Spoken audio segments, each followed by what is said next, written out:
Hi everyone, welcome back to my videos.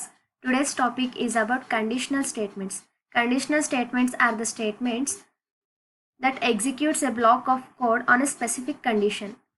ಇವಾಗ ನಾವು conditional based execution ಮಾಡಬೇಕು ಅಂದಾಗ ಕಂಡೀಷನಲ್ ಸ್ಟೇಟ್ಮೆಂಟ್ಸ್ನ ಯೂಸ್ ಮಾಡ್ತೀವಿ.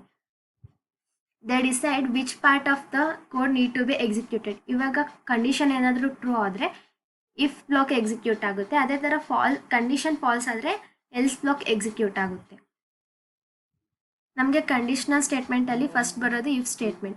If statement is the most simple decision making statement. It is used to decide whether a certain statement or block of statement will be executed R not. Decision making statement ಅಂದರೆ conditional ಸ್ಟೇಟ್ಮೆಂಟ್ನ ನಾವು decision making statement ಅಂತಲೂ ಹೇಳ್ತೀವಿ. If statement ಅನ್ನೋದು ತುಂಬ simple decision making statement ಆಗಿರುತ್ತೆ. ಯಾಕಂದರೆ ಅದು decide ಮಾಡುತ್ತೆ ಯಾವ ಸ್ಟೇಟ್ಮೆಂಟ್ ಎಕ್ಸಿಕ್ಯೂಟ್ ಆಗಬೇಕು ಬೇಡ ಅನ್ನೋದನ್ನ ಇಫ್ ಸ್ಟೇಟ್ಮೆಂಟ್ ಡಿಸೈಡ್ ಮಾಡುತ್ತೆ. ಸಿಂಟೆಕ್ಸ್ ಆಫ್ ಇಫ್ ಸ್ಟೇಟ್ಮೆಂಟ್ ಅಂದರೆ ಇಲ್ಲಿ ಕಂಡೀಷನ್ ಏನಾದರೂ ಟ್ರೂ ಆದರೆ ಇಫ್ ಬ್ಲಾಕಲ್ಲಿರೋ ಸ್ಟೇಟ್ಮೆಂಟ್ ಎಕ್ಸಿಕ್ಯೂಟ್ ಆಗುತ್ತೆ. ಇಲ್ಲೇ ಕಂಡೀಷನ್ ಏನಾದರೂ ಫಾಲ್ಸ್ ಆದರೆ ಇಫ್ ಬ್ಲಾಕ್ ಕೆಳಗಿರೋ ಸ್ಟೇಟ್ಮೆಂಟ್ ಎಕ್ಸಿಕ್ಯೂಟ್ ಇಲ್ಲಿ ಕೆಳಗಿರೋ ಸ್ಟೇಟ್ಮೆಂಟ್ ಎಕ್ಸಿಕ್ಯೂಟ್ ಆಗುತ್ತೆ. ಫ್ಲೋ ಚಾರ್ಟ್ ನೋಡೋಣ. ಇಫ್ ಸ್ಟೇಟ್ಮೆಂಟು ಇಲ್ಲಿ ಕಂಡೀಷನ್ ಏನಾದರೂ ಟ್ರೂ ಆದರೆ ಇಫ್ ಬಾಡಿ ಹತ್ರ ಕಂಟ್ರೋಲ್ ಬಂದು ಇಫ್ ಬಾಡಿ ಒಳಗಿರೋ ಸ್ಟೇಟ್ಮೆಂಟ್ನ ಎಕ್ಸಿಕ್ಯೂಟ್ ಮಾಡುತ್ತೆ. ಇಲ್ಲೇ ಕಂಡೀಷನ್ ಏನಾದರೂ ಫಾಲ್ಸ್ ಆದರೆ ಡೈರೆಕ್ಟಾಗಿ ಇಫ್ ಬಾಡಿ ಕೆಳಗಿರೋ ಸ್ಟೇಟ್ಮೆಂಟ್ ಎಕ್ಸಿಕ್ಯೂಟ್ ಆಗುತ್ತೆ. ಇವಾಗ ಒಂದು ಸಿಂಪಲ್ ಪ್ರೋಗ್ರಾಮ್ ನೋಡೋಣ. ನಾನು ಇಂಟ್ಗೆ ಎಕ್ಸ್ ಮತ್ತು ವೈ ಅಂತ 2 ವೇರಿಯೇಬಲ್ನ ಡಿಕ್ಲೇರ್ ಮಾಡ್ಕೊಂಡಿದ್ದೀನಿ. ಅದಕ್ಕೆ ಎಕ್ಸ್ಗೆ 10 ಮತ್ತು ವೈಗೆ 20 ಅಂತ ವ್ಯಾಲ್ಯೂನ ಅಸೈನ್ ಮಾಡ್ಕೊಂಡಿದ್ದೀನಿ. ಈಗ x is lesser than y ಅಂದರೆ 10 ಈಸ್ ಲೆಸ್ಸರ್ ದೆನ್ ವೈ. ಇಲ್ಲಿ ಕಂಡೀಷನ್ ಟ್ರೂ ಆಗುತ್ತೆ. ಟ್ರೂ ಆಗಿ ನಮಗೆ ಇಫ್ ಬಾಡಿ ಒಳಗಿರೋ ಸ್ಟೇಟ್ಮೆಂಟ್ ಎಕ್ಸಿಕ್ಯೂಟ್ ಆಗುತ್ತೆ. X is smaller than y. ಇಲ್ಲಿ ಅಲ್ಲೋ ವರ್ಡ್ ಅಂತಾನು ಪ್ರಿಂಟ್ ಆಯಿತು. ಇಲ್ಲಿ ಏನಾದರೂ ಕಂಡೀಷನ್ ಟ್ರೂ ಆದರೆ ಇಫ್ ಬಾಡಿ ಒಳಗಿರೋ ಸ್ಟೇಟ್ಮೆಂಟು ಎಕ್ಸಿಕ್ಯೂಟ್ ಆಗಿ ಅದನ್ನು ಪ್ರಿಂಟ್ ಆಗಿ ಇಫ್ ಬಾಡಿ ಕೆಳಗಿರೋ ಸ್ಟೇಟ್ಮೆಂಟ್ ನಮಗೆ ಪ್ರಿಂಟ್ ಆಗುತ್ತೆ. ಇಲ್ಲಿ ಸಪೋಸ್ ನಾನೀಗ x is greater than y ಅಂತ ಕೊಡ್ತೀನಿ. ಇಲ್ಲಿ ಕಂಡೀಷನ್ ನಮಗೆ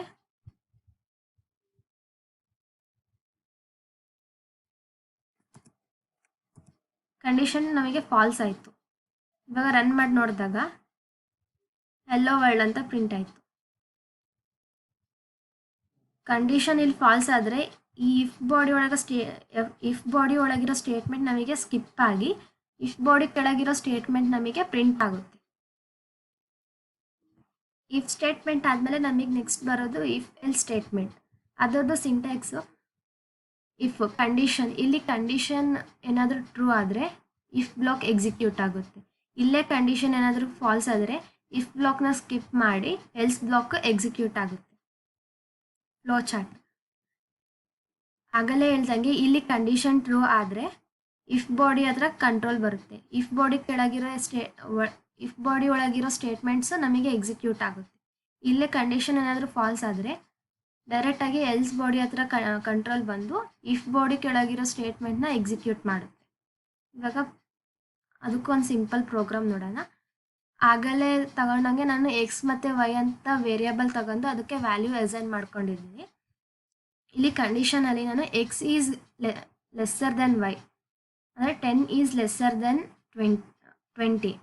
ಕಂಡೀಷನ್ ಟ್ರೂ ಆದರೆ ಇಫ್ ಬ್ಲಾಕ್ ಎಕ್ಸಿಕ್ಯೂಟ್ ಆಗಬೇಕು. ಈಗ ನಮಗೆ ಎಕ್ಸ್ ಈಸ್ ಸ್ಮಾಲರ್ ಅಂತ ಪ್ರಿಂಟ್ ಆಗಬೇಕು. ನೋಡೋಣ. ಈಗ ಎಕ್ಸ್ ಈಸ್ ಸ್ಮಾಲರ್ ಅಂತ ಪ್ರಿಂಟ್ ಆಯಿತು. ಇವಾಗ ನಾನು ವೈಗೆ 5 ಅಂತ ವ್ಯಾಲ್ಯೂನ ಅಸೈನ್ ಮಾಡ್ಕೊಂಡಿದ್ದೀನಿ. ಇಲ್ಲಿ x is smaller than y ಅಂದರೆ 10 ಈಸ್ ಸ್ಮಾಲರ್ ದೆನ್ ವೈ. ಈ ಕಂಡೀಷನ್ ನಮಗೆ ಫಾಲ್ಸ್ ಆಗುತ್ತೆ.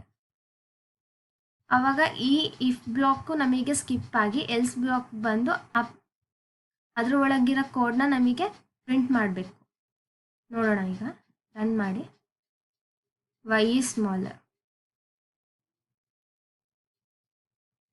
ನೆಕ್ಸ್ಟ್ ಥರ್ಡ್ ಒನ್ನು if else if ladder.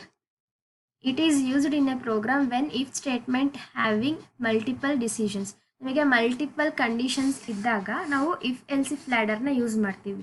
ಅದರದ್ದು ಸಿಂಟ್ಯಾಕ್ಸು ನಮಗೆ ಮಲ್ಟಿಪಲ್ ಕಂಡೀಷನ್ಸ್ ಇದ್ದಾವೆ ಈಗ ಕಂಡೀಷನ್ 1, ಕಂಡೀಷನ್ 2, ಕಂಡೀಷನ್ 3 ಅಂತ. ಇವಾಗ ಇಫ್ ಅಲ್ಲಿರೋ ಕಂಡೀಷನ್ ಏನಾದರೂ ಟ್ರೂ ಆದರೆ ಇಫ್ ಬ್ಲಾಕ್ ಎಕ್ಸಿಕ್ಯೂಟ್ ಆಗುತ್ತೆ. ಕಂಡೀಷನ್ ಫಾಲ್ಸ್ ಆದರೆ ಸೆಕೆಂಡ್ ಕಂಡೀಷನ್ ಹತ್ರ ಬರುತ್ತೆ. ಸೆಕೆಂಡ್ ಕಂಡೀಷನ್ನ ನಾವು ಚೆಕ್ ಮಾಡಿ ಅದು ಟ್ರೂ ಆದರೆ ಎಲ್ಸ್ ಇಫ್ ಬ್ಲಾಕು ಎಕ್ಸಿಕ್ಯೂಟ್ ಆಗುತ್ತೆ. ಕಂಡೀಷನ್ ಟ್ರೂನು ಏನಾದರೂ ಕಂಡೀಷನ್ 2 ಮತ್ತು ಅದು ಫಾಲ್ಸ್ ಆದರೆ ಕಂಡೀಷನ್ 3 ಹತ್ರ ಬರುತ್ತೆ. ಕಂಡೀಷನ್ 3 ಏನಾದರೂ ಟ್ರೂ ಆದರೆ ಆ ಬ್ಲಾಕ್ ಎಕ್ಸಿಕ್ಯೂಟ್ ಆಗುತ್ತೆ. ಅದನ್ನು ಫಾಲ್ಸ್ ಆದರೆ ಡೈರೆಕ್ಟಾಗಿ ಎಲ್ಸ್ ಬ್ಲಾಕಿಗೆ ಬಂದು ಎಲ್ಸ್ ಬ್ಲಾಕಲ್ಲಿರೋ ಸ್ಟೇಟ್ಮೆಂಟ್ನ ಎಕ್ಸಿಕ್ಯೂಟ್ ಮಾಡುತ್ತೆ. ಫ್ಲೋ ಚಾರ್ಟ್ ನೋಡೋಣ. ಕಂಡೀಷನ್ 1 ಏನಾದರೂ ಟ್ರೂ ಆದರೆ ಸ್ಟೇಟ್ಮೆಂಟ್ 1 ಪ್ರಿಂಟ್ ಆಗುತ್ತೆ. ಕಂಡೀಷನ್ 1 ಏನಾದರೂ ಫಾಲ್ಸ್ ಆದರೆ ಕಂಡೀಷನ್ 2 ಹತ್ರ ಬರುತ್ತೆ. ಕಂಡೀಷನ್ 2 ಟ್ರೂ ಆದರೆ ಕಂಡೀಷನ್ 2 ನಮಗೆ ಸ್ಟೇಟ್ಮೆಂಟ್ 2 ಪ್ರಿಂಟ್ ಆಗುತ್ತೆ. ಕಂಡೀಷನ್ 2 ಫಾಲ್ಸ್ ಆದರೆ ಕಂಡೀಷನ್ 3 ಹತ್ರ ಬರುತ್ತೆ. 3 ನಮಗೆ ಟ್ರೂ ಆದರೆ ಸ್ಟೇಟ್ಮೆಂಟ್ 3 ಪ್ರಿಂಟ್ ಆಗುತ್ತೆ. ಕಂಡೀಷನ್ 3 ಫಾಲ್ಸ್ ಆದರೆ ಡೈರೆಕ್ಟಾಗಿ ಎಲ್ಸ್ ಬಾಡಿಗೆ ಬರುತ್ತೆ. ಎಲ್ಸ್ ಬಾಡಿ ಒಳಗಿರೋ ಸ್ಟೇಟ್ಮೆಂಟ್ ಪ್ರಿಂಟ್ ಆಗಿ ಎಕ್ಸಿಟ್ ಆಗುತ್ತೆ. ಒಂದು ಪ್ರೋಗ್ರಾಮ್ ನೋಡೋಣ. ನಾನಿಲ್ಲಿ 3 ವೇರಿಯಬಲ್ನ ಡಿಕ್ಲೇರ್ ಮಾಡಿದ್ದೀನಿ. ಎಕ್ಸ್ಗೆ 10 ಅಂತ, ವೈಗೆ 20 ಅಂತ, 10ಗೆ 30 ಅಂತ ವ್ಯಾಲ್ಯೂ ಅಸೈನ್ ಮಾಡಿದ್ದೀನಿ. ಈಗ ಇಫ್ ಸ್ಟೇಟ್ಮೆಂಟ್ ಇಫ್ ಬ್ಲಾಕಲ್ಲಿ ಕಂಡೀಷನ್ನ ಹಾಕಿದ್ದೀನಿ. ಈಗ x is smaller than y and x is smaller than z, ಅಂದರೆ 10 is lesser than x is lesser than y, x is lesser than 10 ಅಂತ ಹಾಕಿದ್ದೀನಿ. ಅಂದರೆ 10 is lesser than 20, 10 is lesser than 30 ಅಂತ. ಈ ಕಂಡೀಷನ್ ಟ್ರೂ ಆಯಿತು. ಈಗ ನಮಗೆ true ಆದರೆ ಇಫ್ ಬ್ಲಾಕಲ್ಲಿರೋ ಸ್ಟೇಟ್ಮೆಂಟ್ ನಮಗೆ ಪ್ರಿಂಟ್ ಆಗಬೇಕು. ನೋಡೋಣ. ಈಗ ಎಕ್ಸ್ ಈಸ್ ಸ್ಮಾಲರ್ ಅಂತ ಪ್ರಿಂಟ್ ಆಯಿತು. ಇವಾಗ ನಾನು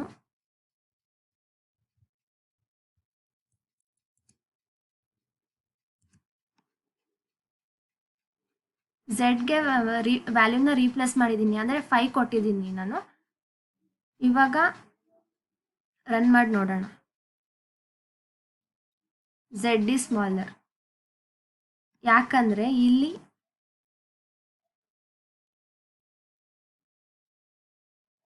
ಟೆನ್ ಈಸ್ ಲೆಸ್ಸರ್ ದೆನ್ 20 ಈ ಕಂಡೀಷನ್ ಟ್ರೂ ಆಯಿತು. ಮತ್ತು 10 ಈಸ್ ಲೆಸ್ಸರ್ ದೆನ್ 5 ಅಂದರೆ ಇದು ಫಾಲ್ಸ್ ಆಗುತ್ತೆ. ಅದಕ್ಕೆ ಈ ಸ್ಟೇಟ್ಮೆಂಟ್ನ ಸ್ಕಿಪ್ ಮಾಡಿ ಎಲ್ಸ್ ಇಫ್ ಬ್ಲಾಕ್ಗೆ ಬರುತ್ತೆ.